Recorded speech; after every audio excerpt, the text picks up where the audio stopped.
I know. It's been terrible. Love After Lockup has not been giving me much of anything lately, so I haven't had nothing to say, and because it's just dry and boring at this point. So I'm gonna go over last week's episode and this week's episode very generically because again, it's not giving anything. So I'll start with last night because last night was a little bit of something. So I don't know the people's names good yet, and I have no notes, so y'all gonna have to give me, a minute. But the girl Chance, I think his name is, and the girl, she has three kids by 3 different men, and she wants to have another one with him. That was cute or whatever, and they came to the house, and he was appreciative of being home per se, and her girls are really looking for a father. And it's heartbreaking to watch because they're like so attached and clung to this man after knowing him on the phone and like 1 or 2 days of him being there. And he's playing with one of the little girls in the yard with the ball, and I guess the other little girl feels like she's playing too much with her sister, so she goes in the house and hides. And I'm like, damn, isn't that like they're really looking for a father? So if it doesn't work out with them, it's going to be a bit crazy. Then they flash forward to a scene where he has a job. She got him a job by way of somebody else, and they need his license information, and he doesn't know if his license is suspended or not, and he's trying to figure it out. And if you've been in jail for a long time, computers and stuff ain't the same.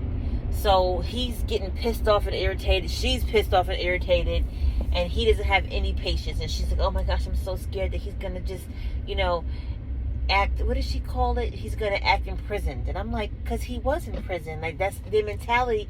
It may take a while for them to get out of whatever jail mentality that they have. So you can't fault the man for being so used to being confined. Then we're gonna talk about what's the gray sweatpants and the girl with the white dress looking like a whore at the damn bus station waiting for your man to get off the bus. And I'm like, I know he wanted you to wear white and everything, and these little heels and that strap up at you and no panties. And I'm like, you look like a whore sitting at the bus station, what do they call it, a lot lizard, waiting for him to get off his bus. You look crazy. You look real crazy sitting on the railings, your feet hurting, you walking on the outsides of your feet. You look like a hot mess. But nonetheless, she waited. He got off the bus. She gave him a hug or whatever, and then so they were in, I think it was Mississippi he was in, and they had to go to Atlanta to drop him off, so they only had like 6 hours or something like that to have sex and him to get some regular food or phone. And he had so many people calling him, girls, guys, whatever. And for the most part, when they were driving back to Atlanta to where his home was, to the halfway house, he was on speakerphone with everybody. And then one girl calls and she don't put her on speakerphone, so the girl's like, put her on speaker. And he's like, for what? I ain't gotta do that. I ain't gotta tell you nothing. I'm like, here we go. You so used to them being locked down and in prison and not having any kind of person to respond to or answer to, and then you think when you get home they're gonna do the exact same thing because you said so? Girl, no. So the guy, can't tell you his name, the black guy with the gold teeth, the 3 gold teeth right here, him. You know who I'm talking about, because I think they're the only black couple. No, he's black with a bald head. There's another black. No, yeah, he's the only black guy on the show. And he's hiding something, but he says in the car, I ain't tell her everything. That's how his voice sounds, and she is upset. He go to see his mama in the parking lot next to the halfway house because they ran out of time, and his mother bought him like shrimp and pasta or whatever before he went back in, which was cute. Next couple, good Lord, they were on Love Before Lockup, I think it was, or Love During Lockup, and it was the girl who has the mother who's a bounty hunter with the gold fucking lipstick that pisses me off every time I see her ass. Like, it is 2022, not 1991, where the black lip liner and the gold lipstick is popping. And for you to be a makeup artist and your mama just to be out there looking all crazy.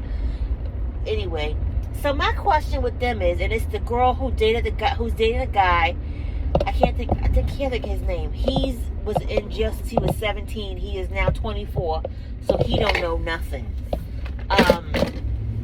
And he gets into it with his sister because he don't want to listen to her rules. And I'm like, well, you don't have nowhere to go. Well, she don't got to tell him what to do. Yes, she do. You in her house. You paroled to her house. And the poor girl looking all stupid. I don't know what to say because we need somewhere to stay and I ain't got no money. I'm not working right now. He not working right now. But you got a whole fucking child. No home, no job. And you can find a job or whatever, maybe. So whatever money you do have, you hoping you can stay at his boy's sister house. And he got an attitude problem. I'm very confused about that whole situation. Like, at least let your daughter stay with your family until you figure shit out. Not to mention, the girl is of school age. Why is she not in school? Is it summertime? I don't think it is because she got a whole coat on and it's winter. But that's CPS's problem, not mine. And he got a bad, fucked up attitude. He has a really, really, really bad attitude. Like, you can't tell me shit. And he still has that, I'm 17 years old and I know it all and I do what I want to do.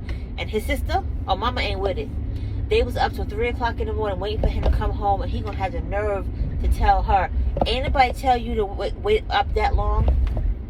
You fresh out from being in jail for 6-7 years, and you think your mother and your sister don't want to see you? And they don't, well, they ain't tell me. I wanted to go buy some burgers and bring it to my boys at the halfway house.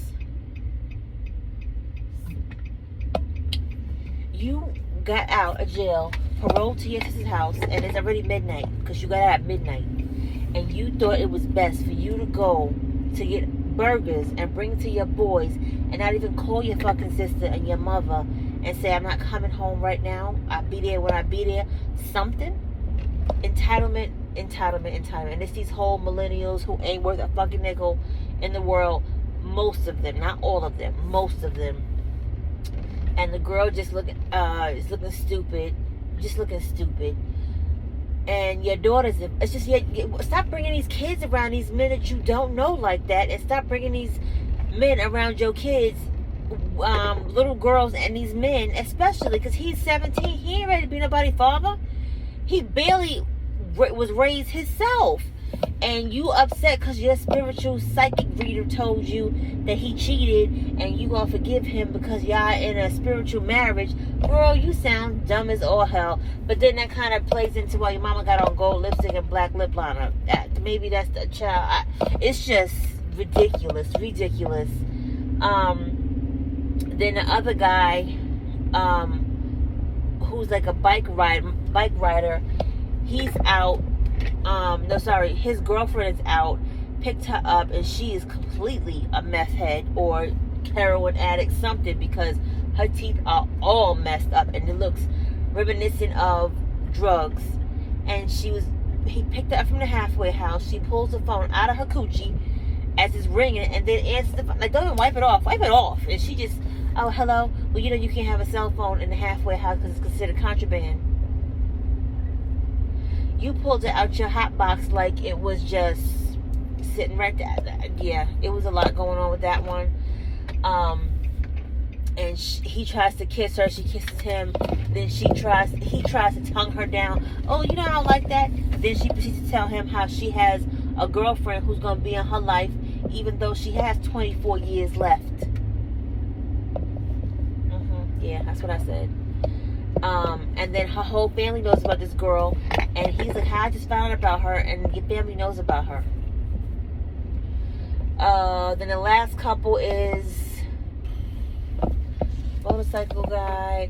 Oh, the guy has a crazy girlfriend that be rolling up to his house because they had sex, and he think that she is crazy. No, you crazy for continuing to sleep with her. No, you had a girl that was about to be home in a minute. Just saying. It's a bit crazy.